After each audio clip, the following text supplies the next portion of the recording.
الحمد لله وكفى وسلام على عباده الذين اصطفى أما بعد فأعوذ بالله من الشيطان الرجيم بسم الله الرحمن الرحيم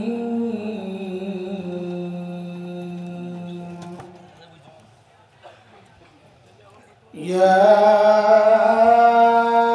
أيها الذين آمنوا اتقوا الله ولتنظر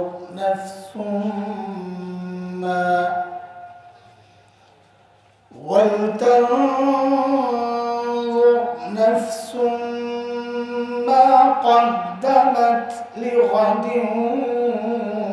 واتقوا الله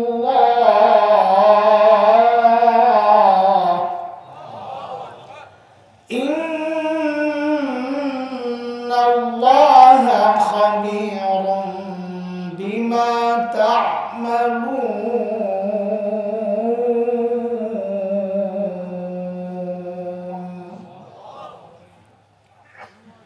آمنت بالله صدق الله العلي العظيم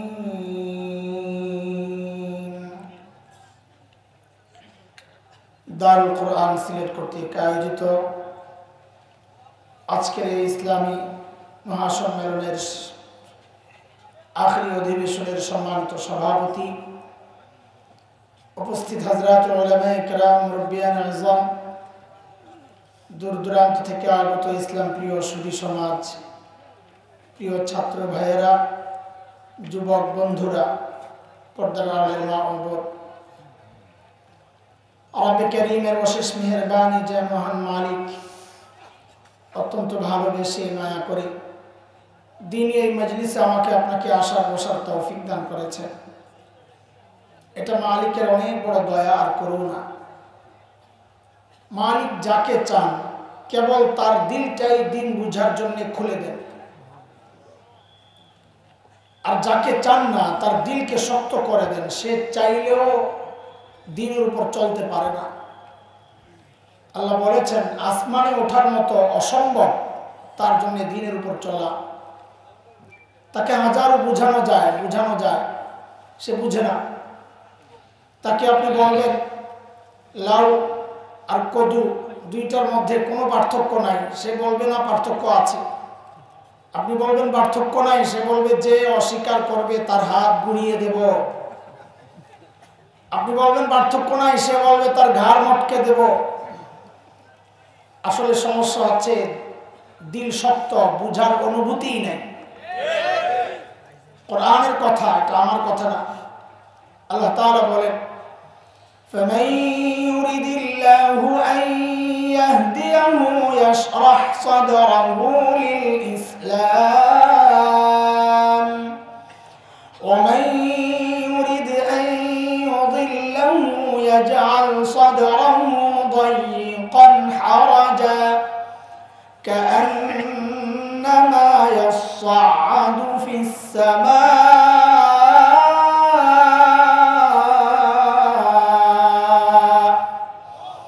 كَذَلِكَ يَجْعَلُ اللَّهُ الرِّجْسَ عَلَى الَّذِينَ لَا يُؤْمِنُونَ।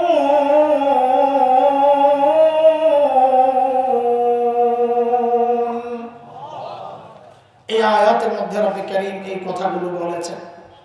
মুহতারাম হাজরিন, যে মহান মালিক এই নিয়ামতে ধন্য করে আমাদেরকে এই মজলিসে একত্রিত করেছেন, ওই মালিকের শুকরিয়া আদায় করি। জবান খুলে, প্রাণ খুলে কালিমাতুশ শুকর উচ্চারণ করি, আলহামদুলিল্লাহ। আমি সূরা হাশরের ছোট্ট একটা আয়াত তিলাওয়াত করেছি। আমার হাতে যখন সময় কম থাকে তো আমি এই আয়াত দিয়ে কিছু কথা বলি। এই আয়াত তিলাওয়াত করা মানে হচ্ছে বয়ান ছোট্ট, সময় কম। আমি লম্বা বয়ান করা আমার অভ্যাস। শর্টকাটে বয়ান পারি না। একটা মানুষের এক একটা যোগ্যতা থাকে। আমার কথা বুঝাইতে দেরি লাগে, সময় লাগে। শর্টকাটে কাজ সারতে পারি না, এটা একটা যোগ্যতা, এটা একটা যোগ্যতা, ওই যোগ্যতা আমার নাই। তো সূরা হাশরের ছোট্ট একটা আয়াত তিলাওয়াত করেছি, একেবারেই ছোট আয়াত। আল্লাহ তাআলা এই আয়াতে আমাকে আপনাকে বড় মায়া করে ডাক দিয়ে বলছেন, ইয়া আইয়ুহাল্লাযীনা আমানু, ও ঈমানদারেরা। এই ডাকটা মালিকের বড় মায়ার ডাক। কুরআনুল কারীমের মধ্যে আল্লাহ মুমিনকে দুই ভাবে ডেকেছেন, এক ইয়া আইয়ুহাল্লাযীনা আমানু, আরেক হচ্ছে ইয়া আইয়ুহান নাস, ও ঈমানদারেরা, ও মানুষ। হযরত মুফতি শফি রহমাতুল্লাহি আলাইহি বলেছেন, এই দুই ডাকের মধ্যে অনেক পার্থক্য আছে। কি পার্থক্য? যে আমরা আমাদের সন্তানকে ডাকার ক্ষেত্রেও এই পার্থক্য করি। আমরা আমাদের সন্তানদেরকে দুই ভাবে ডাকি, কখনো নাম ধরে, এ আব্দুল্লাহ, তা আব্দুল্লাহ বুঝে বাবা হয়তো রেগে আছে। আবার কখনো বাবা আর সন্তানের সাথে যে সম্পর্ক, ওই সম্পর্ক ধরে ডাক দিয়ে বলি আব্বু, তখন সন্তান বুঝে যে বাবা আমাকে মায়া করে ডাক দিয়েছে। ঠিক আল্লাহ তাআলা যখন ডাক দেন অমানুষ, যেন নাম ধরে ডাক দিয়েছেন, রেগে আছেন মনে হয়। কিন্তু যখন আল্লাহর সাথে বান্দার যে সম্পর্ক, ঈমানের সম্পর্ক, ওই সম্পর্ক ধরে যখন ডাক দিয়ে বলেন ইয়া আইয়ুহাল্লাযীনা আমানু, ও ঈমানদারেরা, তখন বুঝে নেওয়া যে আল্লাহ তাআলা আমাকে আপনাকে বড় মায়া করে ডাক দিয়েছে। আমি যে আয়াত পড়েছি, এই আয়াতে মালিক মায়া করে ডাক দিয়ে বলছেন, ইয়া আইয়ুহাল্লাযীনা আমানুত্তাকুল্লাহ ওয়ালতানজুর নাফসুম মা কদ্দামাত লিগাদিন ওয়াত্তাকুল্লাহ।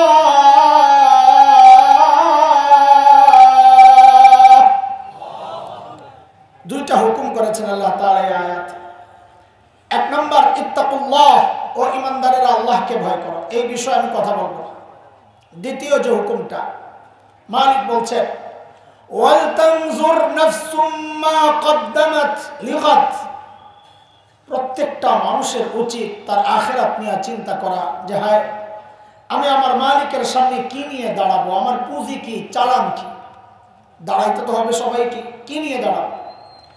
এই চিন্তাটা প্রত্যেকের করা উচিত, প্রত্যেকের করা উচিত। বলে আমরা করি বলেই তো এই মজলিসে আসছি, তাই না? আর আখিরাতের চিন্তাই তো এই মজলিসে আসছি নাকি? ঠিক ঠিক আস্তে আস্তে বলতেছেন, মনে হয় সন্দেহ আছে। কথাবার্তা বলেন একটু। টাকা কয়টা দিচ্ছেন, দিয়ে একদম তেনে গেছেন, তো টাকা ফেরত দিয়ে দিয়ে, হ্যাঁ, তো চুপচাপ হয়ে গেল। আখিরাতের ফিকির নিয়েই তো আসছি না। কিন্তু দোস্ত, আমাদের আখিরাতের ফিকিরটা যথাযথ হচ্ছে কিনা, পারফেক্ট হচ্ছে কিনা, যতটুকু দরকার ঠিক যেমনটা দরকার ঠিক তেমন হচ্ছে কিনা, না ঘাটতি আছে, কেমনে বুঝবো? তো আল্লাহ সুবহানাহু ওয়া তাআলা হযরত সাহাবায়ে কেরাম রিদওয়ানুল্লাহি আলাইহিম আজমাইনদেরকে আমাদের মডেল বানাইছেন, নমুনা, যে তুমি তোমার ঈমানকে সাহাবীদের ঈমানের সাথে মিলায়া দেখো। যদি মিলে যায় তো তোমার ঈমান ঠিক আছে, না মিললে ভেজাল আছে, ঠিক করে নাও। কার কথা? মালিক বলতেছেন, فَإِنْ آمَنُوا بِمِثْلِ مَا آمَنْتُمْ بِهِ فَقَدِ اهْتَدَوْا وَإِنْ تَوَلَّوْا فَإِنَّمَا هُمْ فِي شِقَاقٍ। বলে তুমি তোমার তাকওয়াকে সাহাবীদের তাকওয়ার সাথে মিলায়া দেখো। বলে কেন মিলাবো? তো আল্লাহ বলেন, কারণ সাহাবীদের তাকওয়ার পরীক্ষা আমি নিয়েছি, ওই পরীক্ষায় তারা পাস। তোমারটা যদি মিলে তো তুমিও পাস। কার কথা? মালিক বলতেছেন, উলাইকাল্লাযীনা ইমতাহানাল্লাহু কুলুবাহুম লিত্তাকওয়া লাহুম মাগফিরাতুন ওয়া আজরুন আযীম।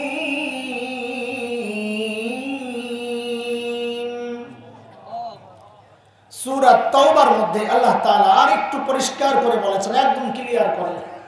মালিক বলছেন, والسابقون الأولون من المهاجرين والأنصار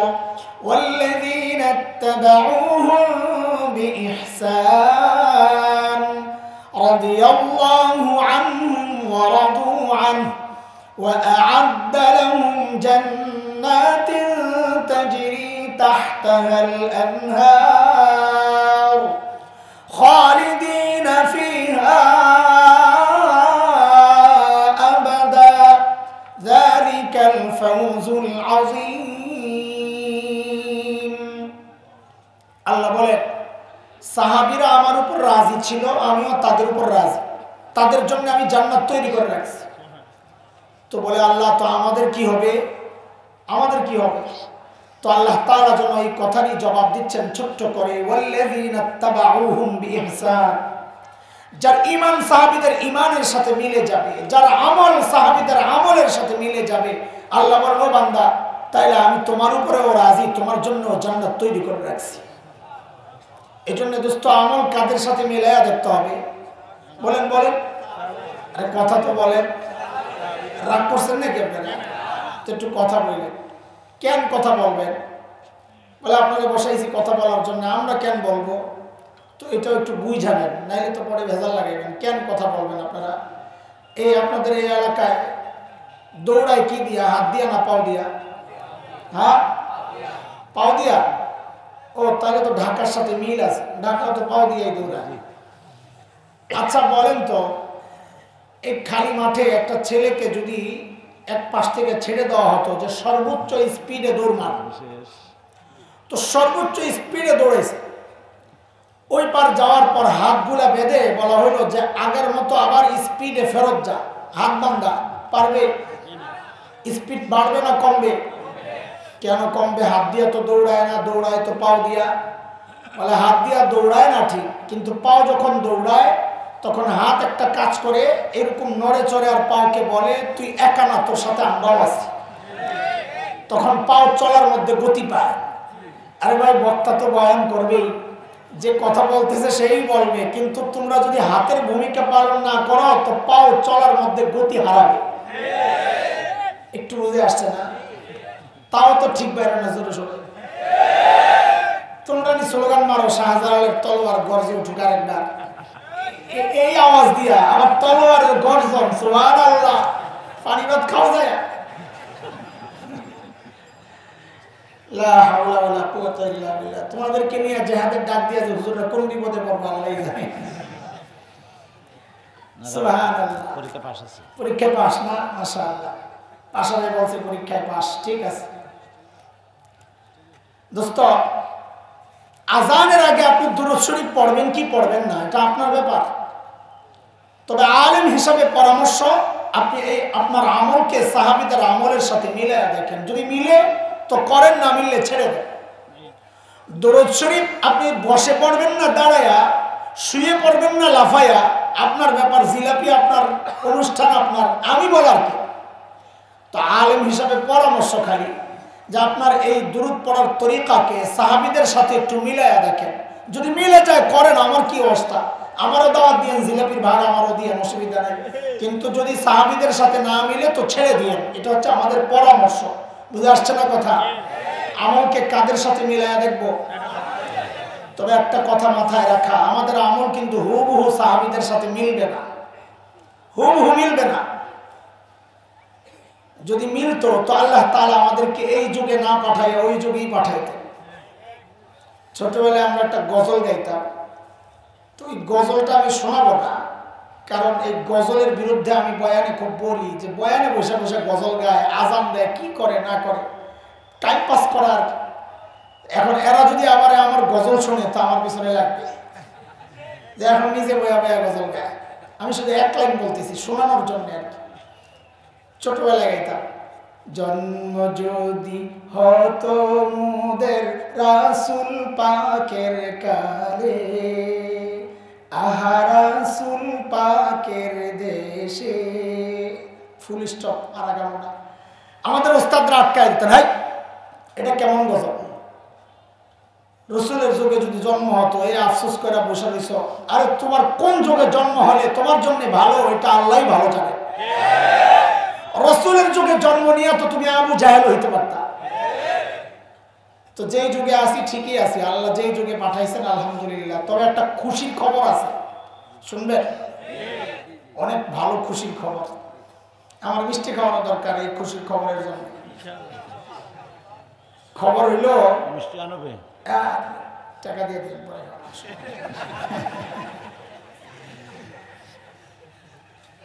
খবর হইল এই 2 মাস আগে টমেটোর কেজি কত ছিল এই এলাকায়?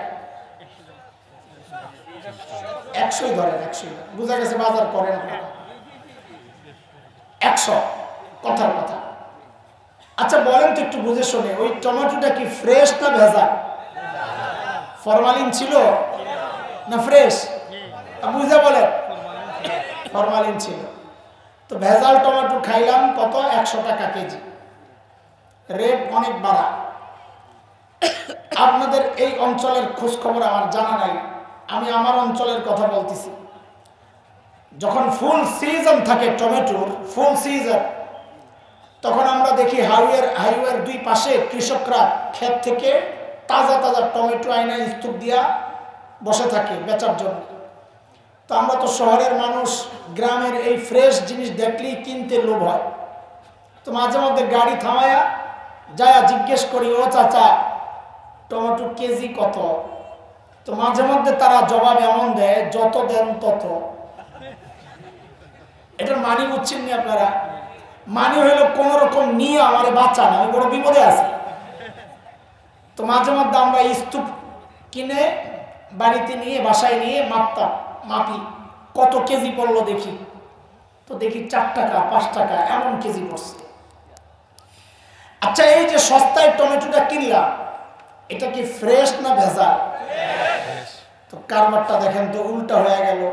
ফ্রেশটা কিনতেছি 5 টাকায়, ভেজালটা কিনতেছি 100 টাকায়। উল্টা না কারবার?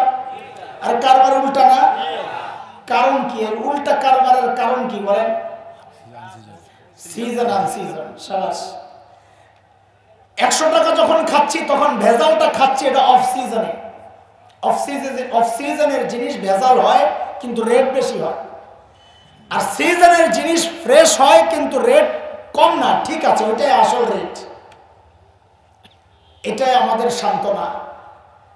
একা একা যখন হবেন তো আল্লাহর সাথে কথাবার্তা বলবেন, শক্ত করে ধরবেন যে আল্লাহ আমাদেরকে তো আপনি ইবাদতের সিজনে পাঠান নাই, নবী যুগে পাঠান নাই, পাঠাইছেন তো অফ সিজনে, ফাসাদের জমানায়।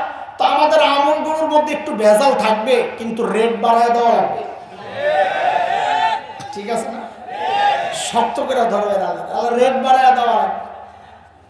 কেউ কেউ চিন্তা করতেছে আন্দাজে একটা কথা কয়ে দিল আল্লাহর সাথে ঝগড়া লাগানোর ব্যবস্থা না, এটা হাদিসের ইঙ্গিত আছে মিয়া। আল্লাহর হাবিব সাল্লাল্লাহু আলাইহি ওয়াসাল্লাম বলেছেন, মান তামাসসাকা বিসুন্নতি ইনদা ফাসাদি উম্মতি ফালাহু আজরু, বলেন ফালাহু আজরু। অনেক আলেম এজন্য জিজ্ঞেস করতেছি। হ্যাঁ, মুফতি আব্দুল মালিক দামাত বারাকাতুহুল আলিয়ার তাহকিক, মিয়া ঢুকাইলে হাদিসটা দুর্বল হয়ে যায়, যায়ীফ হয়ে যায়। মিয়া ছাড়াই হাদিসটা পুরা ঠিক আছে। তাহলে আবার শুনেন হাদিস। নবী বলেন, মান তামাসসাকা বিসুন্নতি ইনদা ফাসাদি উম্মতি ফালাহু আজরু শাহীদ আও কামা ক্বালা আলাইহিস সালাতু ওয়াস সালাম। আল্লাহর নবী বলেন, কেউ যদি ফাসাদের জামানায়, শেষ জামানায়, কিয়ামতের আলামতগুলো যখন প্রকাশ পাওয়া শুরু করে, ওই জামানায় সুন্নতকে আঁকড়ে ধরে আল্লাহ তাআলা তার আমলনামায় শাহাদাতের মর্যাদা লিখে দেন। আচ্ছা একটু খেয়াল করেন তো, এই কথাটা কি নবী সাহাবীদেরকে বলেছেন? হ্যাঁ, ইনদা ফাসাদি উম্মতি, শেষ জামানার কথা। সাহাবীদেরকে বলেন না, এ আমার সাহাবীরা তোমরা সুন্নত মানো, সুন্নত আঁকড়ে ধরো, আল্লাহ শাহাদাতের মর্যাদা তোমাদেরকে দিয়ে দিবেন, তাদেরকে এটা বলেন নাই। নবী বলেন শেষ জামানায় কেউ যদি সুন্নত আঁকড়ে ধরে তখন তার সুন্নতের রেট বেড়া যায়। রেট বেড়া কই যায়? বলে শাহাদাতের মর্যাদা লাভ করে। তো কি বোঝা গেল? শেষ জামানায় আমলের রেট বেড়া যায়। কথা ঠিক আছে না? সাহাবায়ে কেরামের সাথে আমাদের তুলনা নাই। তবে কি করব, চেষ্টাটা কি হবে একটু বুঝেন। বুঝায়া আগাইতেছি, সামনে যায় মূল কথায় ঢুকবো ইনশাআল্লাহ।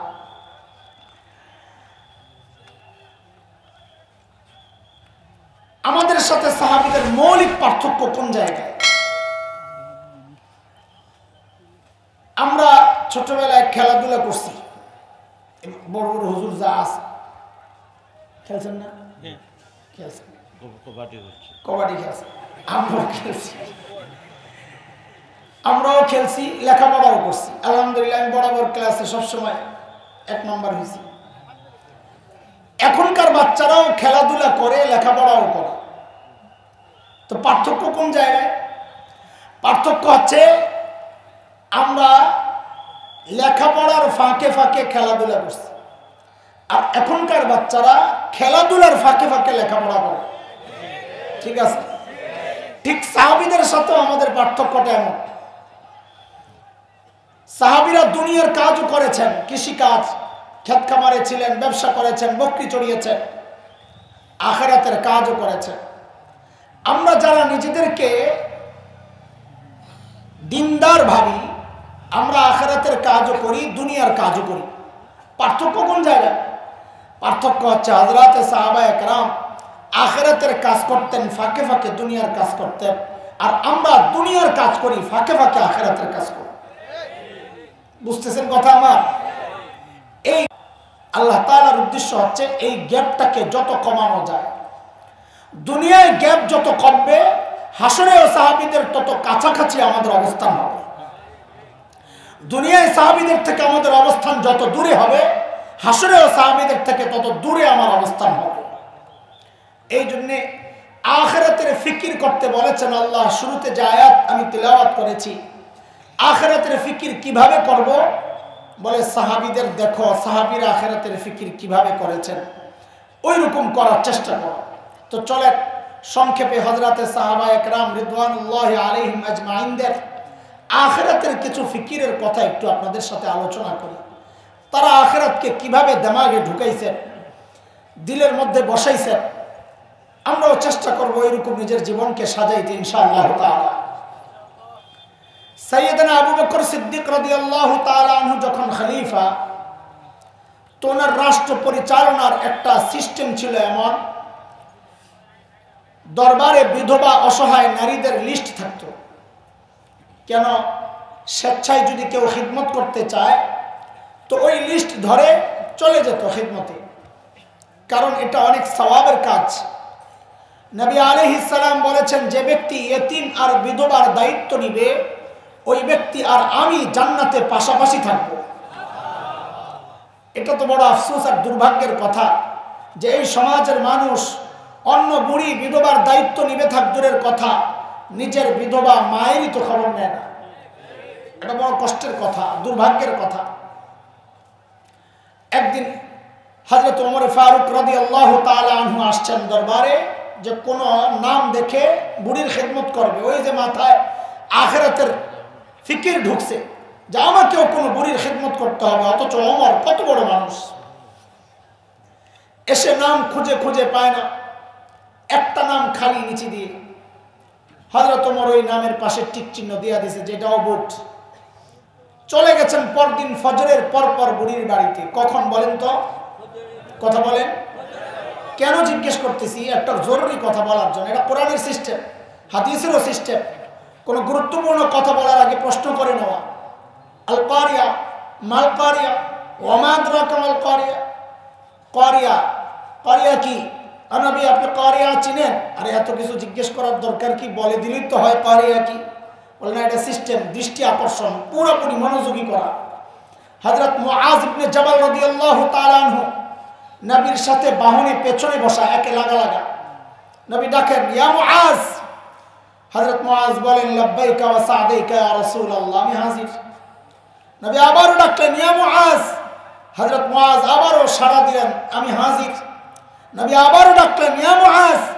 হযরত মুআজ আবারও সাড়া দিলেন। হযরত মুআজ বলেন, নবী যে বারবার ডাকছেন, এমন না যে আমি শুনি না, আবার আমিও যে জবাব দিচ্ছি এমন না যে নবী শুনেন না, বরং লাইসা বাইনি ওয়া বাইনাহু ইল্লা মুখারাতার রাহিল, নবী আর আমার মাঝখানে শুধু একটা কাঠ, উটের মধ্যে একটা কাঠ বাঁধা হইতো, যেন চালক হেলান দিয়ে বসতে পারে, পেছনের জন ধরে বসতে পারে।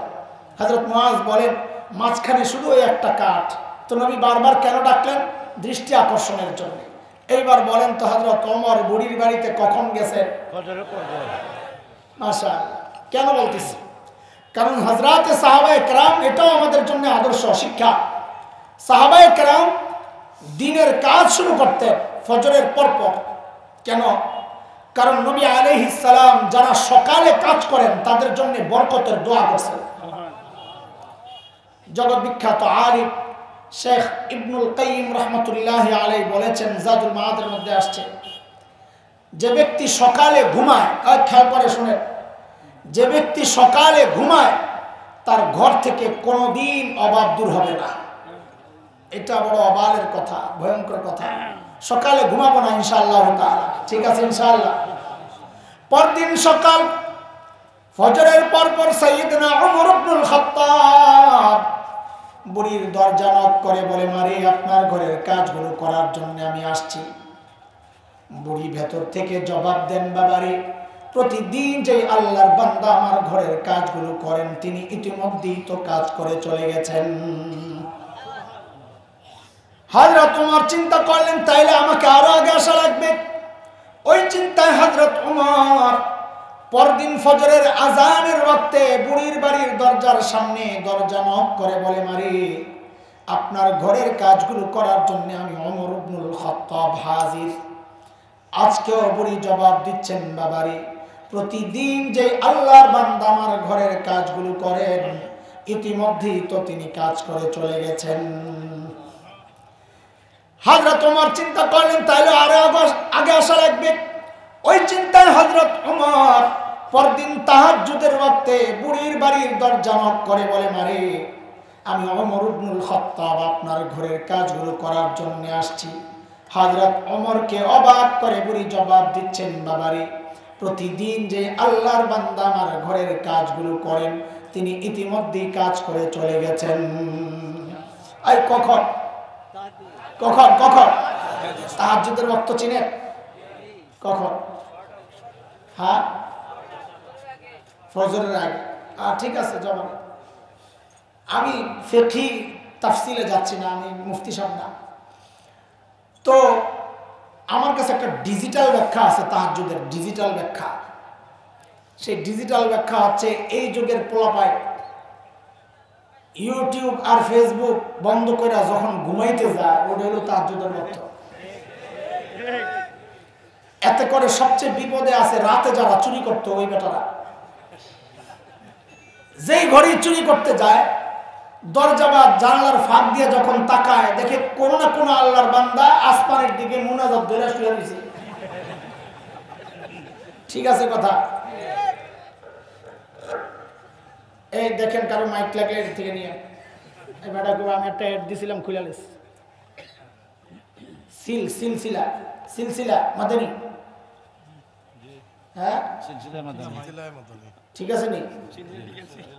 এটা মাইক, মাইক পিছনে, মাইক পিছনে। মাশাআল্লাহ। আচ্ছা থাক, আপনার অ্যাড দিয়েন না, অ্যাড বেশি হয়ে গেছে, বিল পাবি না তুই।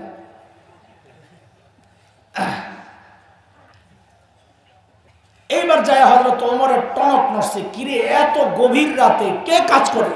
ধুর আমার কাজ লাগবে না, আগে বুজুর্গ বাইর করা লাগবে, কে আল্লাহর বান্দা। এই চিন্তায় হযরত ওমর পরদিন ইশার নামাজের পর বুড়ির বাড়ির এক সামনে ঝোপের আড়ালে চুপচাপ অপেক্ষা করছেন, দেখবেন কে এত রাতে কাজ করার জন্য আসে। হযরত ওমর লক্ষ্য করলেন গভীর রাত এক আল্লাহর বান্দা চোরের মতো বুড়ির বাড়ির দিকে পা টিপে টিপে আগাইতেছে। ওমর রেডি, আসেন আজকে দেখ। যেই না কাছে আসছে ওমর দাঁড়ায় গেছে, কে আপনি? মানান্তা। বাপরে, হযরত ওমরের যে আওয়াজ, রাত গভীর, মানুষটাও একা। আমি যদি এমন কোন সিচুয়েশনে পড়তাম আমি তো কাপড় নষ্ট করে ফেলতাম। হযরত ওমরের আওয়াজে ওই ব্যক্তি ভয় পাবেন থাক দূরের কথা, উল্টা হযরত ওমর যাকে দেখলেন নিজেই চমকায় গেছেন। হায়, দেখেনি আর কেউ না, খলিফাতুল মুসলিমিন আবু বকর সিদ্দিক রাদিয়াল্লাহু তাআলা। ওমর তো অবাক হয়ে গেছেন, আবু বকর আপনি? পায়ের দিকে তাকায় দেখে জুতা নাই, মেজাজটা খারাপ হয়ে গেছে। ওমর আবু বকরকে বড় ভালোবাসতেন, মহব্বত করতেন, এমনি লাগিয়ে থাকতেন।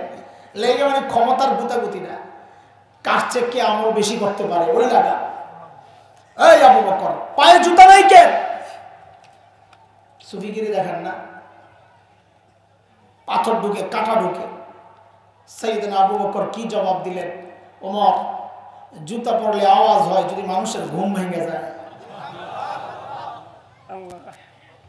ইসলামী শাসন ব্যবস্থার সৌন্দর্য এগুলা, খালি তো মার্কাই সিল মারো, কোরআনের বিধান কায়েমের চেষ্টা তো নাই।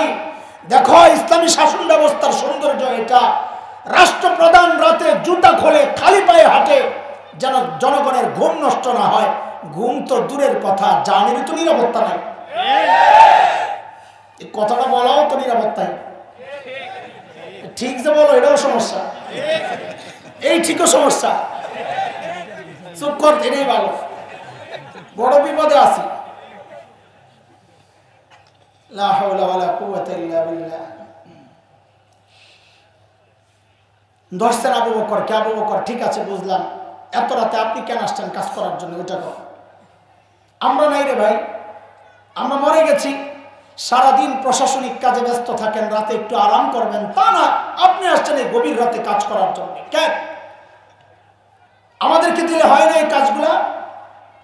সাইয়েদনা আবু বকর কি জবাব দিলেন দোস্ত, ওই জবাবটা এখন শোনাবো না। ওই জবাবটাই আমার বয়ান, এই বলছি না ছোট্ট বয়ান, এই জবাবটাই বয়ান, অল্প কথা। জবাবটা এখন বলবো না। কেন? কারণ জবাবটার ওজন কত এটা বুঝতে হলে আগে আবু বকরের ওজন বুঝা লাগবে। ব্যক্তির ওজনের উপর কথার ওজন ওঠানামা করে। রাস্তায় এক ভিক্ষুকের সাথে আপনার সাক্ষাৎ, আপনাকে দেখেই বললো এই কালকে একটু দেখা করিস, তোরে খুশি করে দিবে। আপনি মনে মনে হাসবেন, নিজে ভিক্ষা করে খায়, আবার আমারে বলে খুশি করবে। কিন্তু একই কথা যদি মাননীয় এমপি সাহেব আপনাকে বলেন এই কালকে একটু দেখা করে খুশি করে দিব, তখনও কি হাসবেন না আশাবাদী হবেন? কেন? কথা তো একটাই, ওই যে ব্যক্তির ওজন বেড়ে গেছে তো কথারও ওজন বেড়ে গেছে। সাইয়েদনা আবু বকরের ওজন কত! আল্লাহু আকবার। একদিন হযরত ওমর আসছেন। আবু বকর আর ওমরের দিয়েই বলি আর অন্যদিকে না ঢুকি। আবু বকরের ওজন মর্যাদা অনেক ব্যাপার আছে, কিন্তু ওদিকে যাবো না। আমি ওমরেরটা দিয়ে বলি, তাই ওমরেরটাও সাথে সাথে বলা হয়ে যাবে। একদিন ওমর আসছেন, এসে আবু বকরকে বলেন আবু বকর দোস্ত, বলে কি? বলে আপনার সাথে একটা লেনদেন করতে চাই। তো বলে কিসের লেনদেন? বলে আবু বকর আমার সারা জিন্দেগির যত আমল আছে সব আপনাকে দিয়ে দিতে চাইলাম। আবু বকর বলে কি রে, ওমর এত ভালো মানুষ, সারা জিন্দেগি উনি আমার সাথে আমল নিয়ে করলো প্রতিযোগিতা, আর এখন বলে সব দিয়ে দিবে, এখানে কোনো ঘাপলা আছে? আবু বকর মানুষ সরল সোজা, কিন্তু ব্যাকল্প না। আরে কথা বলেন না। এই যে বসে আছেন হযরত উলামায়ে কেরাম, আবু বকরের ওয়ারিস, সরল সোজা, কিন্তু মানুষ এই জায়গায় ধোকাটা খায়। এনাদেরকে দেখে বলে আল্লাহ, হুজুরের বাচ্চা হয়েছে, ইন্না লিল্লাহি ওয়া ইন্না ইলাইহি রাজিউন। হুজুরের বাচ্চা হলো, পাবলিক যে কি মনে করে আমগরে, সুবহানাল্লাহ, মনে করে আমগো কাজ হলো খালি তাবিজ দেওয়া আর ইমামতি করা আর খতম করা, এটাই আমগো কাম। আমরা আর কোনো কাম নাই, আমরা আর কিচ্ছু নাই। মনে রেখো একটা কথা, এই ধোকায় পড়বা না। আলেমকে যারা বোকা মনে করে, প্রকৃত বোকা সে, যার সিনার মধ্যে কোরআন আর হাদিসের এত জটিল জটিল মাসআলা, ওই ব্যক্তি সরল সোজা, ব্যাকল না। দুইটা উদাহরণ শোনাই তাহলে বুঝবা। আমাদের একজন বড় মুফাসসির ছিলেন আল্লামা মুস্তাফা আল হুসাইনি রহমতুল্লাহ আলাইহি, মনে আছে নি? মুরব্বী হযরতরা বলতে পারবে। মানুষ তো একেবারে সাদা সিধা, দেখতে তো মনে হয় দুনিয়ার কিচ্ছু জানে না। তো হযরত এক মাহফিল শেষে রাতে হাইওয়ের পাশে এক রেস্টুরেন্টে বসছেন খাইতে। তো খাচ্ছেন লাস্টে চেটে চুটে সুন্নত তরিকায় খাচ্ছেন। পাশের টেবিলে এক ভদ্রলোক বসে বসে চা খায়। কি খায়? দুনিয়ায় এমন কিছু মানুষ আছে যারা দাড়িওয়ালা টুপিওয়ালা দেখলেই তাদের চুলকানি শুরু হয়, আছে নি? সিলেট তো নাই, তাও আছে। তো ওই লোক যখন দেখছে হুজুর হাড্ডি চাবায়, এর ভিতরে একটা শয়তানি জাগছে যে হুজুরে যাই একটু এই উসিলায় সাইজ করে আয়। তো চায়ের কাপটা হাতে নিয়ে হুজুরের টেবিলের সামনে এসে দাঁড়ায় বলে এক্সকিউজ মি। হুজুর বলে ইয়েস বলে। বলে একটা কথা জিজ্ঞেস করতে চাই। বলে করেন। আচ্ছা হুজুর, আপনাদের এলাকায় কুকুরে কি খায়? ওই যে হুজুর হাড্ডি চাবাইতেছে যে হুজুরের কুকুরের সাথে তুলনা করলো আর কি। এত মনে করছে এই প্রশ্ন করলে হুজুর দুঃখে কষ্টে নাকের পানি চোখের পানি একাকার করে মনে বেহুশ হয়ে যাবে। এত টের পায় নাই এই যে বিমরুলের বাসায় হাত দিছে। যেই না হুজুরে জিজ্ঞেস করছে হুজুর আপনাদের এলাকায় কুকুরে কি খায়, হুজুরে একদিকে তাকায় না, হাড্ডিটা চাবায় আর আস্তে করে বলে আমাদের এলাকায় কুকুরে চা খায়।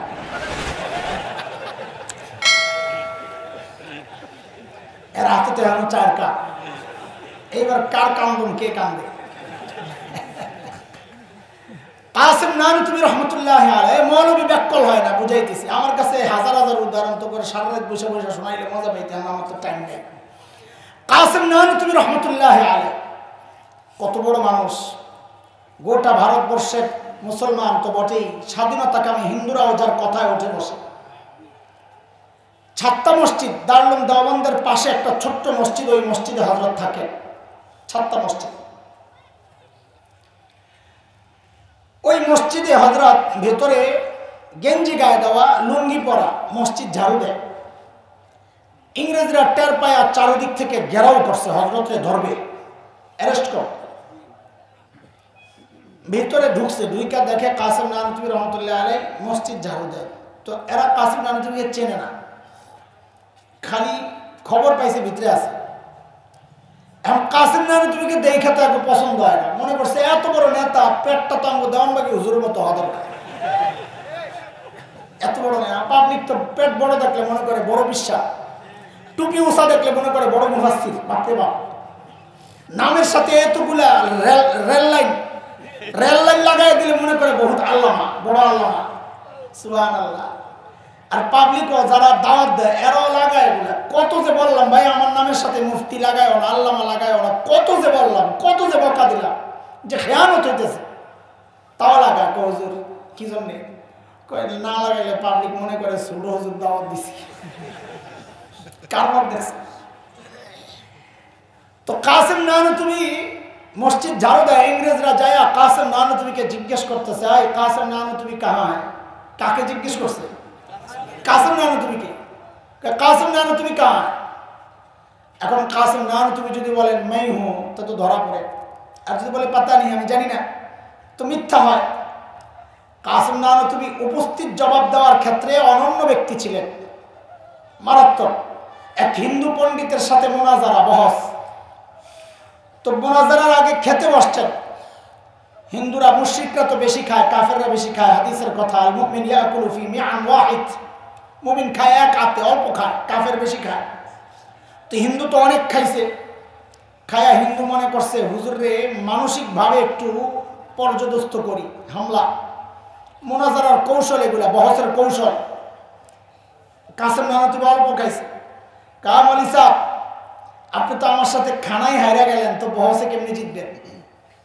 মনে করছে মিথ্যা কথাও যেন না হয়। যেই জায়গায় দাঁড়াইয়া ছিলেন কাসেম নানুতুবি, ওখান থেকে একটু সরছে, তো আগের জায়গাটা খালি হয়েছে না? তো এখন এমন একটা ভাব নিয়েছে যে কথাটা বুঝতে একটু দেরি হয়েছে। কাসেম নানুতুবি, ও আচ্ছা, ও তো আগেই হাতে, উনি তো একটু আগে এখানেই ছিল। কথা তো মিথ্যা না, একটু আগে তো এখানেই ছিল, এখন তো সরে গেছে। ইংরেজরা মনে করছে একটু আগে এখানে ছিল, এখন বুঝি পালাইছে, তা হায় ছুটে গেল। আলেম কি হয় না? কথা বলে, আলেম ব্যাককল হয় না। সাইয়েদনা আবু বকর ব্যাককল না। সূরা আল-আহব যখন নাযিল হয়, তো আবু লাহাবের বিবি উম্মে জামিল বিনতে হারব ইবনে উমাইয়া, এর কথাও তো আসছে যে তুই আয়, তোরও সাইজ করা হবে। উম্মে জামিল তো শুই না, মেজাজ গেছে গরম হইয়া। বেটি এমনি ছিল একটু রাগী, আর রাস্তায় যখন হাঁটতো মুফাসসিররা লেখেন দেখলে বোঝা যাইত না এটা বেটা না বেটি। শাহবাগের স্লোগান কন্যার, ঢাকার শাহবাগ আছে, কতগুলো আছে স্লোগান, হ্যাঁ লাকি আনলাকি, আপনি কি লাকি করে গাড়ি আনলাকি, এই স্লোগান মারে, দেখলে মনে হয় না এটা বেটা না বেটি, বুঝাই যায়।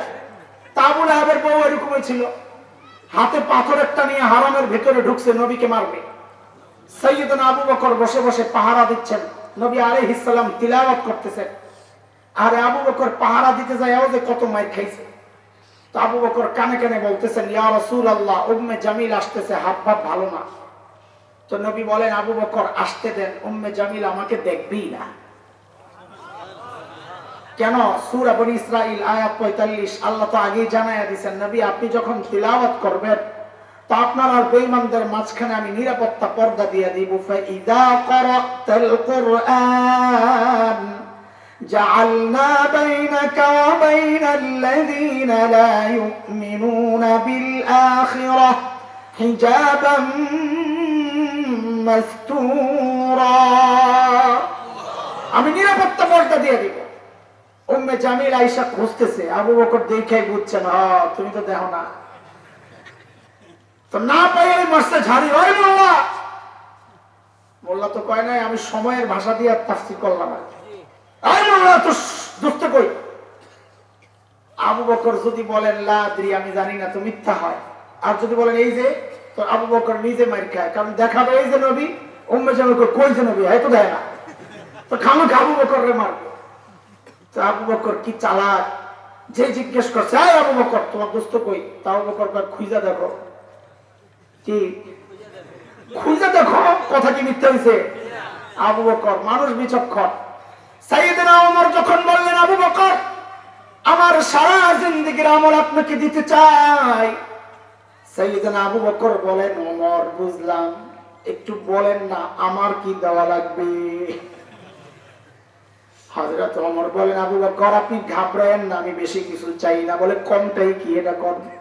বলে আবু বকর ওই যে হিজরতের সময় সাউর গুহায় নবীর সাথে যে 3 দিন ছিলেন আপনি, ওই 3 দিন আমাকে দিয়ে দিবেন, এর বিনিময়ে আমি আমার সারা জিন্দেগীর আমল আপনাকে দিয়ে দিব। এটা দোস্ত এখন একটু বুঝার বিষয় যে এই 3 দিনে হযরত ওমর কি বুঝলেন গোমর, যে আমার সারা জিন্দেগীর আমলের চেয়ে 3 দিনের দাম বেশি। কি বুঝলেন ওমর? একটু বোঝা দরকার। চলেন একটু সাউর গুহায় যাই।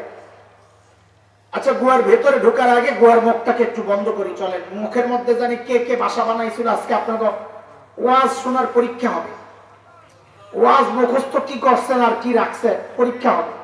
বলেন, গুহার মুখে কে কে বাসা বানাইছিল?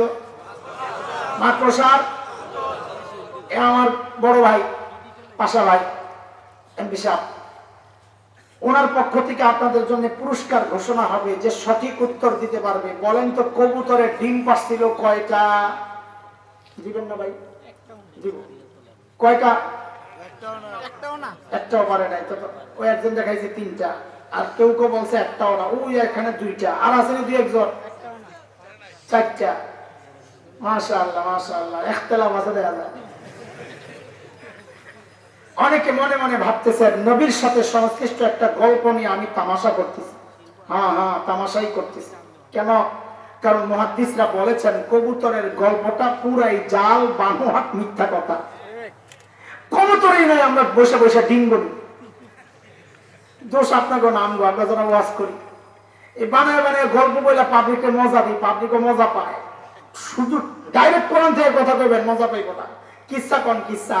আব্দুল কাদের জিলানীর একবার আরশের উপরে ওঠা, একবার নামা, একবার জান্নাতে ঢুকা, একবার বাই করে, পাবলিকের ওয়াজ একটা। সুবহানাল্লাহ, লা হাওলা ওয়ালা কুওয়াতা ইল্লা বিল্লাহ। মাকড়সার জালের ব্যাপারটা কোন কোন মুহাদ্দিস এই ক্ষেত্রেও বলেছেন জাল, তবে অনেকেই বলেছেন যে না, জাল না, বানোয়াট না, মিথ্যা না, তবে দুর্বল। এটা নিয়ে সবাই একমত, দুর্বল। যেহেতু ঘটনার ক্ষেত্রে, কারো মর্যাদা বর্ণনার ক্ষেত্রে দুর্বল বর্ণনা আনা যায়, ওই জন্য আমি বলছি কিছু কথা। আমাকে শুধু একটু জবাব দেয়, আল্লাহ তাআলা যদি চাইতেন গুহার মুখটাকে পাথর দিয়ে প্যাকেট করে গুহার ভেতরটাকে জান্নাতের টুকরা বানাইয়া দিতে পারতেন কি পারতেন না? পারতেন। আল্লাহ তা না করে মাকড়সার জাল দিয়া নিরাপত্তা বেষ্টনী তৈরি করলেন। কেন? মাকড়সার জাল অনেক শক্তিশালী না দুর্বল? কোরআন কি বলে? ওয়া ইন্না আহওয়ানাল বুয়ুতি লাবাইতুল আনকাবুত।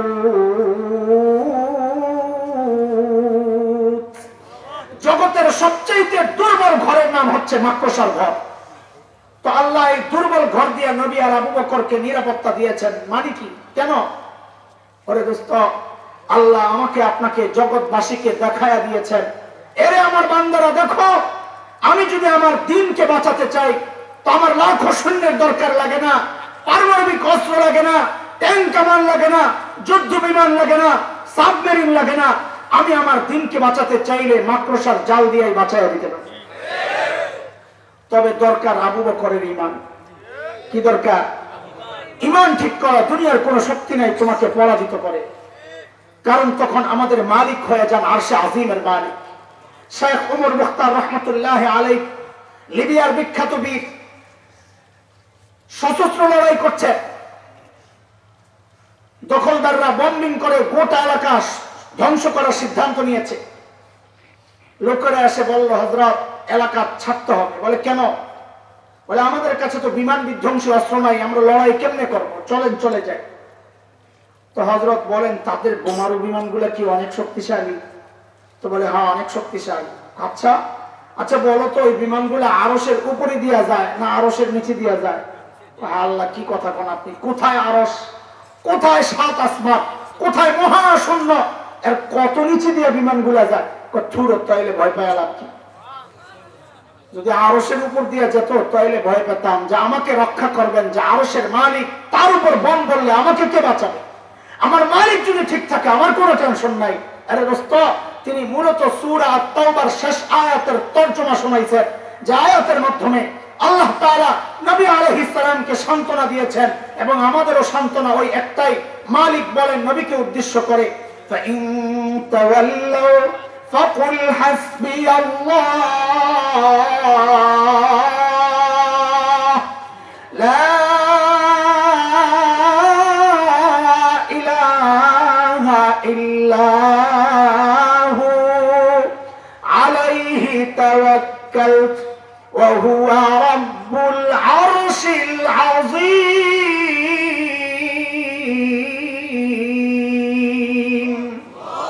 দুনিয়ার মানুষ যদি আপনাকে অসহযোগিতা করে, নবী আপনি জানায়া দেন, দরকার নাই আমার জন্য আল্লাহ যথেষ্ট, আমি তার উপর ভরসা রাখি, তিনি ছাড়া কোনো মাবুদ নাই, তিনি আরশে আজিমের মালিক। এর দোস্ত, সূরা আহজাব আয়াত 62 মালিক বলেছেন, সুন্নাতুল্লাহিল্লাতী قد خلت من قبل ولن تجد لسنة الله تبديلا। আল্লাহর সিস্টেম আগে যা ছিল এখনো তাই, সিস্টেমের হেরফের হয় না। আগের সিস্টেম হচ্ছে, নমরুদের মালিক ছিল না, নমরুদ ধ্বংস হয়েছে। ফিরআউনের মালিক ছিল না, ফিরআউন ধ্বংস হয়েছে। ইব্রাহিম আলাইহিস সালামের মালিক ছিল, ইব্রাহিম জিতে গেছেন। মূসা আলাইহিস সালামের মালিক ছিল, মূসা আলাইহিস সালাম জিতে গেছেন। বিলালে হাবশীদের মালিক ছিল, বিলালে হাবশীরা জিতে গেছেন।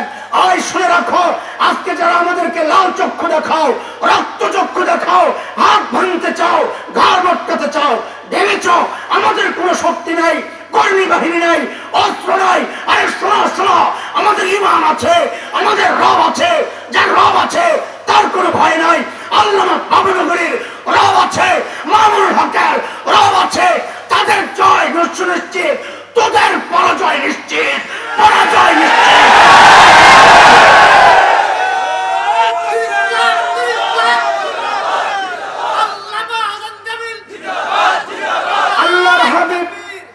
আল্লাহর হাবিব গুহার ভেতরে সাইয়েদনা আবু বকরের কোলে মাথা রেখে আরাম করতেছিলেন। ঘুম থেকে উঠে দেখেন যে আবু বকরের চেহারার মধ্যে চিন্তার ছাপ। নবী জিজ্ঞেস করেন, আবু বকর এত চিন্তিত কেন? সাইয়েদনা আবু বকর বলেন, ইয়া রাসূলুল্লাহ, ওই যে গুহার মুখের দিকে তাকায় দেখেন, লাউ আন্না আহাদাহুম ইয়ানজুরু ইলা কদামাই, গুহার মুখের দিকে তাকানোর দরকার নাই, তারা যে কেউ একজন নিজেদের পায়ের দিকে তাকাইলেও আমাদেরকে দেখে ফেলবে। নবী বলেন, আবু বকর আপনি ভেবেছেন কি? হ্যাঁ, কি ভেবেছেন? আপনি কি ভেবেছেন এই গুহার ভেতরে খালি আমি আর আপনি, আর কেউ নাই? আমাদের সাথে কেউ নাই আবু বকর? আছে আছে আবু বকর, আমাদের সাথে আল্লাহ আছে। আল্লাহ তাআলার নবীর এই সান্ত্বনার কথাটা এত পছন্দ হয়েছে, আল্লাহ তাআলা কোরআনুল কারীমের সূরা তাওবার একটা আয়াতের টুকরা বানায়া নাযিল করে দিয়েছেন। মালিক বলেন, ইয হুমা ফিল গার ইয ইয়াকুলু লিসাহিবিহি লা তাহজান ইন্নাল্লাহা মা'ানা। দুইজন যখন গুহায়, একজন যখন তার সাহাবীকে বললেন, নবী যখন আবু বকরকে বললেন, খেয়াল করেন আবু বকরের মর্যাদা, সূক্ষ্ম কথা, সময় তো নাই, জন্য এগুলো অনেক কিছু ছেড়ে দিচ্ছি, ছোট্ট একটা কথা কিন্তু অনেক সূক্ষ্ম। ইয ইয়াকুলু লিসাহিবি, নবী যখন তার সাহাবীকে বললেন, মানে কি? মুফাসসিররা লেখেন যে আল্লাহ তাআলা আবু বকর যে নবীর সাহাবী, আল্লাহ স্বীকৃতি দিয়ে দিয়েছে, কিন্তু ওমরের গুমর এই জায়গায় না, ওমরের গুমর পরে। নবী বলেন লা তাহজান ইন্নাল্লাহা মা'ানা, আবু বকর আপনি ঘাবড়ায়েন না, আল্লাহ আমাদের সাথে আছেন। হযরত ওমর কয় খাইছে রে, আবু বকর এই 1-2 রাত থেকে কই চলে গেছে আমাদের থেকে, ধরা ছোঁয়ার বাইরে। কেন? বলে আমারই নবী কি বললেন, সারা জিন্দেগি আমি আমল করে কি পাইলাম? নবী বলেন লাউ কানা বা'দি নাবিয়্যুন লাকানা ওমর, আমার পরে যদি কেউ নবী হতো তো কে হতো? তার মানে নবী বলেন ওমর আপনার সাথে আমার সম্পর্কের লেভেলটা হচ্ছে আমি আগে, আপনি পরে। লাউ কানা বা'দি, যদি আমার পরে নবী হতো, তার মানে কি আমি আগে, আপনি আমি আগে, আপনি পরে। পরে ওমর কয় খাইছে রে, আমার নবী কয় আমি আগে আর আপনি পরে। আর আবু বকর 3 দিন থাইকা নবী আবু বকর রে বলতেছেন, আবু বকর আপনার সাথে আমার সম্পর্কের লেভেল কিন্তু বাদিয়তের না, আগে আর পরে না, মা'ানা মাইয়তের পাশাপাশি, সাথে সাথে। ওমর কয় আমার সারা জিন্দেগির আমল লাগবে না, ও আবু বকর আপনি বাদিয়তের মুকুটটা নিয়ে আমারে মাইয়তের মুকুটটা দিয়ে দেন। এই আবু বকর বুঝেন নাই এই গুমর? আরে আবু বকর কি চালাক না? তা আবু বকর বুঝা কি জবাব দিছে না? আরে আবু বকরের জবাব সর্বপ্রথম যখন কিতাবে পড়ি 12-13 বছর আগের কথা, হাকিমুল ইসলামের এক লেখা কারি তৈয়ব রাহমাতুল্লাহি আলাইহি, আমি সাথে সাথে কেঁদে ফেলছি। সাইয়েদনা আবু বকর জবাব দেন, ওমর এই 3 দিন যদি তোমারে দিয়ে দিই রে ভাই, কি বলো তুমি? এই 3 দিন দিয়ে দিলে আমার আর পুঁজি থাকে কি? আমার জীবনে আমি করছি কি? কিছু তো করতে পারি না, আমার চালান তো 3 দিন। আবু বকরের চালান বলে 3 দিন, দেখছেন কারবার। আর আমরা ভাবতেছি কত কিছু করছি, জান্নাত জানি আল্লাহ কয়টা রেডি রাখছে। কি মানুষ আবু বকর! শেষ করতেছি আমি, আমার তারা আছে একটু। তাবুকের যুদ্ধে নবী চাঁদা চাইছেন, তো ওমরও চাঁদা নিয়ে আসছেন, আবু বকরও নিয়ে আসছেন। আবু বকর হাতে ছোট্ট পুটলা, তো নবী জিজ্ঞেস করতেছেন আবু বকর ঘরে কি রেখে আসছেন? তো আবু বকর জবাব দিচ্ছেন কি, এটা পরে শোনেন, আগে আবু বকরের ছোট্ট মেয়ের জবাবটা শোনেন, আসমা। নবী আর আবু বকর হিজরত করে রাস্তায়, তো আবু কুহাফা আবু বকরের বাবা তখনও মুসলমান হন নাই,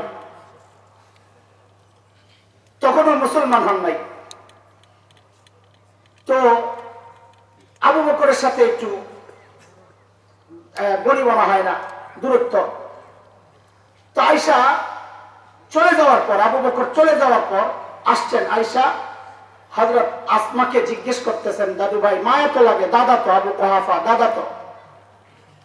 বলে দাদু ভাই, বাবা তো যাওয়ার সময় ঘরে কিচ্ছু রেখে যায় নাই, কি লাগবে একটু বলো না। তো হযরত আসমা বলেন, দাদু ভাই আপনি টেনশন করেন না, আব্বা যাওয়ার সময় ঘরে যথেষ্ট পরিমাণ রেখে গেছে। আবু কুহাফা চলে গেছে। কিছু দূর যায় আবু কুহাফার মাথায় আসছে যে আমার ছেলে আবু বকরকে তো আমি চিনি, যথেষ্ট পরিমাণ রেখা যাবে মনে হয় না, এই কথার ভিতরে কোনো পেশ আছে।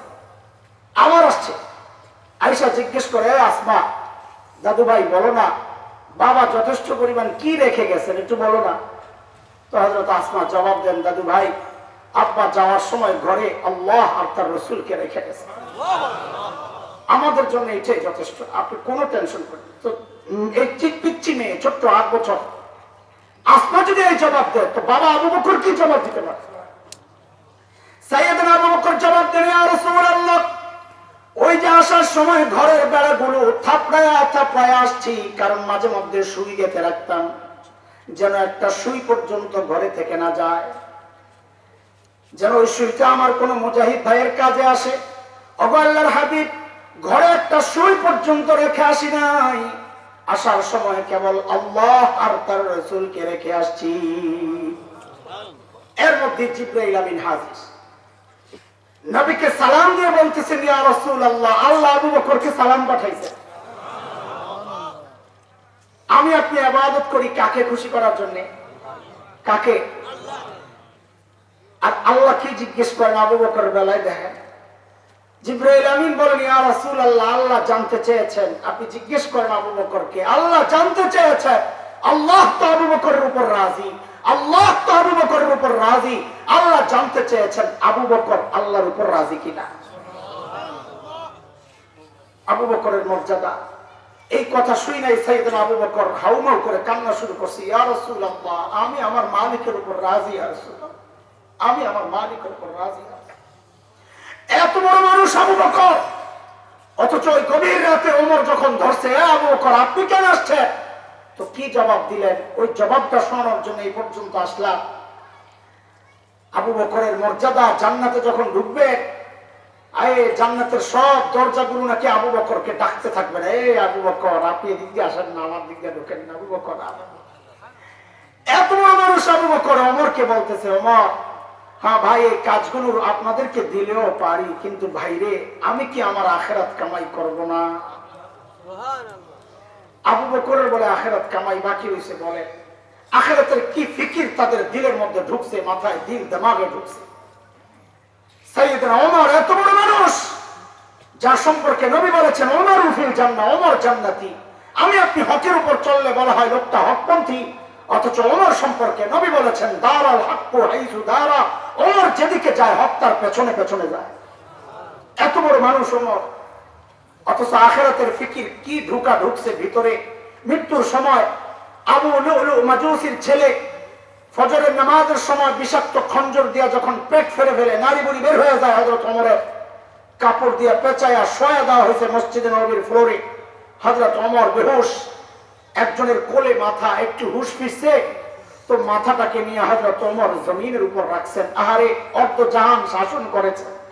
সুসংবাদ পাওয়া মানুষ জান্নাতে, নবী জান্নাতে যার বাড়িটাও দেখে আসছে, সেই ওমর মাথাটাকে জমিনের উপর রেখে গালগুলাকে মাটির সাথে ঘষতেছেন আর কাঁদতেছেন, গালগুলাকে মাটির সাথে ঘষতেছেন আর কাঁদতেছেন আর বলতেছেন, ওয়াইলুল লাকা ইয়া ওমর ইন লাম ইয়াগফির লাকা রাব্বুক।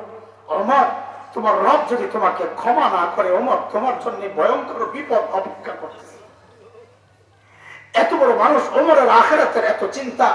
সাইয়েদনা আবু বকর একা একা দূরে চলে যেতে, আখিরাতের কি ভয় ঢুকছে কলিজায়, একা একা দূরে চলে যেতে, নির্জনে যায়া চিৎকার দিয়ে দিয়া কাঁদতেন আর নিজেকে ধিক্কার দিয়ে দিয়া বলতেন, ইয়াবনা আবি কুহাফা, ও আবু কুহাফার বেটা, তুই মানুষ কেন হইলি?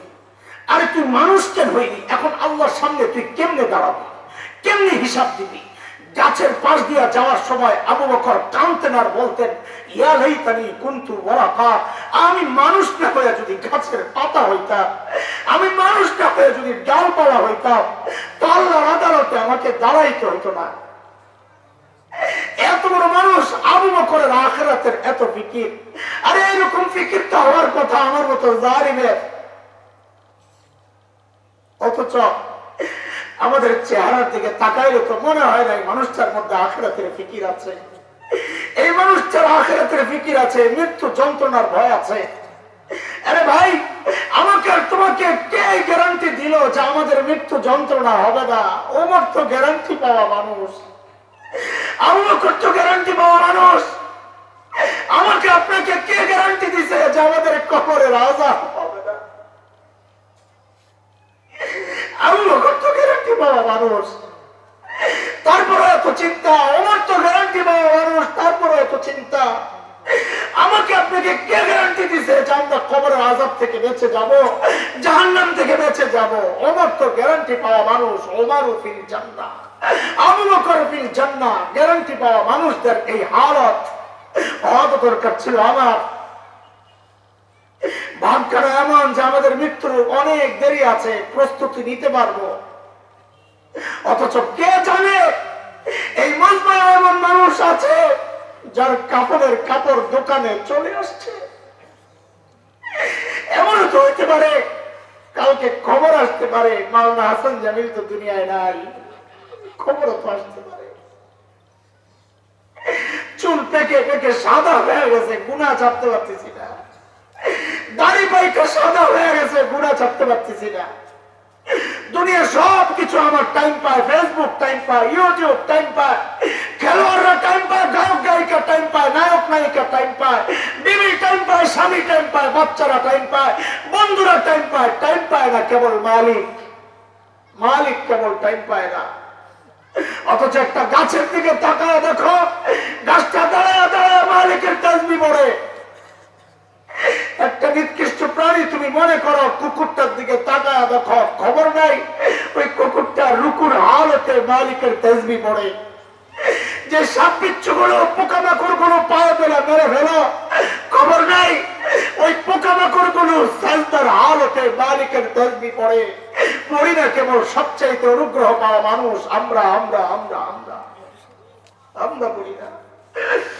মালিক এই জন্য ডাক দিয়া বলেন, ইয়া আইয়ুহাল ইনসান মা গররাকা বিরাব্বিকাল কারীম, মা গররাকা বিরাব্বিকাল কারীম। ওই কারীম রবের ব্যাপারে কে করে ধোঁকায় ফেলছে? যে চোখ দিয়ে তুই গান সিনেমা দেখতেছিস রে যুবক, ওই চোখ তো ওই গায়ক গায়িকা নায়ক নায়িকা দেয় নাই, ওই চোখ তো আল্লাহ দিয়েছে।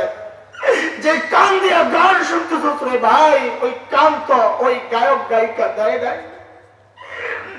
হাসরের মাঠে ওই চোখ বিরুদ্ধে সাক্ষী দিবে, কান বিরুদ্ধে সাক্ষী দিবে। হাত্তা ইযা মা জাউহা শাহিদা আলাইহিম সামউহুম ওয়া আবসারুহুম ওয়া জুলুদুহুম বিমা কানু ইয়ামালুন। আজকে হেডফোন লাগায়া গান শোনো না, ভেবেছো কেউ জানে না? মালিক বলেন কারো জানার দরকার নাই। যে কান দিয়ে তুই গুনাহ করতেছিস, ওই কানও তো তোর বিরুদ্ধে সাক্ষী দিবে। অন্ধকার রাতে একা একা নেমটা ছবি দেখো না, ভেবেছো কেউ জানে না, কেউ দেখে না। মালিক বলেন কারো জানার দরকার নাই। যে চোখ দিয়ে গুনাহ করতেছস, ওই চোখই তোর বিরুদ্ধে সাক্ষী দিবে, চামড়া সাক্ষী দিবে। ভাই কেমনে দাঁড়াবো মালিকের সামনে? তোমাদের হালত আমার জানা নাই, মুরব্বীদের হালত আমার জানা নাই, নিজের হালত জানি, এই জন্য এত কষ্ট এত কষ্ট। হায় গুনাহ গুনাহ গুনাহ।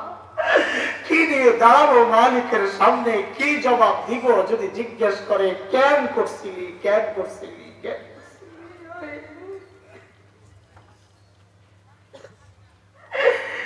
ওই জন্য মালিক আমাকে আপনাকে ডেকে ডেকে মায়া করে করে বলতেছেন, রে বান্দা আমার সামনে তো তোকে দাঁড়াতেই হবে, দাঁড়াতেই হবে। কি নিয়ে দাঁড়াবি একটু ভেবে দেখিস। ইয়া আইয়ুহাল্লাযীনা আমানুত্তাকুল্লাহ ওয়াল তানজুর নাফসুম মা কদ্দামাত লিগাদিন ওয়াত্তাকুল্লাহ।